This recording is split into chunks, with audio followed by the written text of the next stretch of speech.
Hello everybody, welcome to SchollyLife. Joined today by Max Greyserman, senior 2013 golfer on his way to Duke next year. Max, thanks for joining us.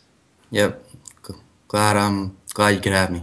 All right, awesome. So let's just talk a little bit about your childhood. When did you get into golf and did you play other sports? Yeah, well, I started out really early when I was like 3 or 4 as a kid. My Okay. parents just gave me a club and just started swinging. But I did play a lot of other sports growing up, and it's good to play other sports and not be so one-dimensional. Okay. At what age did you just play golf?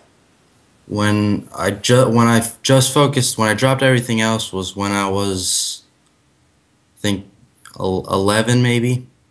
Because I was like typical little league, basketball, soccer, all that, and then I decided that I wanted to pursue golf. At what point did you realize, like, okay, like I'm pretty good at this thing and I might be able to play golf in college? Uh, when I realized I wanted to play golf in college was toward the beginning of high school. Okay. When I realized I was like really good was when I was 9, Okay. because that was the first time I broke par, and I was really excited about that. So you're breaking par as a 9-year-old? Yeah, I shot 71 at a tournament at PJ National, the Hate course. Yeah. Yeah, that was really exciting. Okay. And so obviously you were very good young and then started moving into it and you realized you're going to be good. At what point did you start getting recruited by colleges? Recruited, I would say, about a year and a half ago. I approached the colleges first. Okay. I was really the first to engage in any contact. And what did you do? You sent them a resume? Yeah, the first thing I did was sent them an email Mm-hmm. with just resume, who I am, things like that. I knew a few of the coaches just because I went to camp at Stanford like 4 years ago, Okay. so I knew some of them a little bit. Okay. But I sent emails to a lot of schools. Okay. You're currently going to graduate from an excellent prep school in the Northeast. It's not a golf academy. How have you managed to be such a good golfer while also maintaining, great academics and not being able to play golf 12 months a year? Well, it's definitely difficult compared to other kids who just live in Florida or California or Texas. And I just really focus on time management Mm-hmm. and just really use my time as effectively as possible because I don't have the practice time as some other kids have. Do you think that this will help you as far as college because you know how to manage your time and you know how to do the tough schoolwork that that you're gonna have when you're at Duke?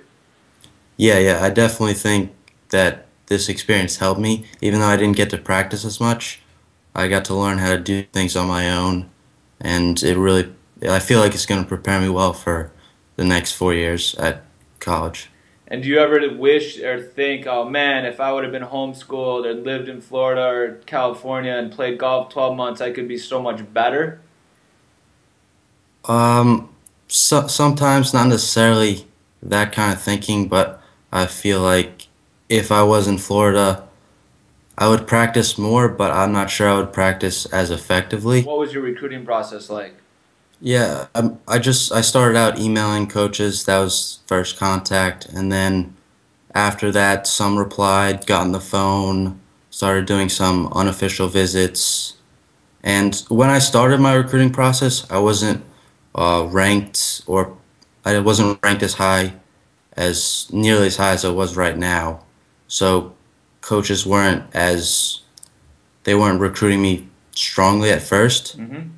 But then once I started playing better, everything kind of fell into place. Okay.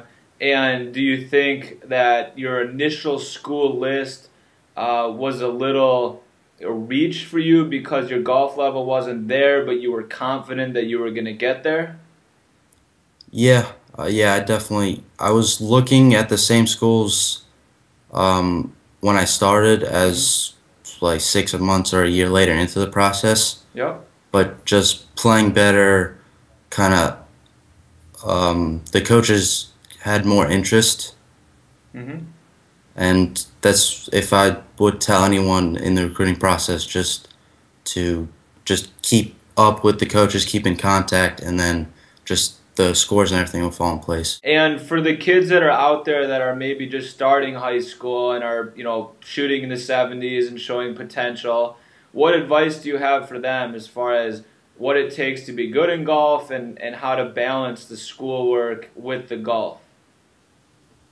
I mean, you just have to just keep practicing, keep grinding, just practice, just shoot as low as you possibly can, and communicate with coaches. I mean, really, you just gotta want it more than everyone else does. All right, great. Well, unbelievable. Congratulations. You've worked hard in school and in golf, and really appreciate you taking the time to speak with me and kind of educate some kids about kind of the whole recruiting process and the balancing of school and golf, and the fact that, you're in the Northeast at an academy going to a real hard school and able to continue with your golf is really a testament to you, and good luck with everything. And again, really appreciate you taking the time. All right, thanks a lot. Thanks for having me. All right, take care, bud.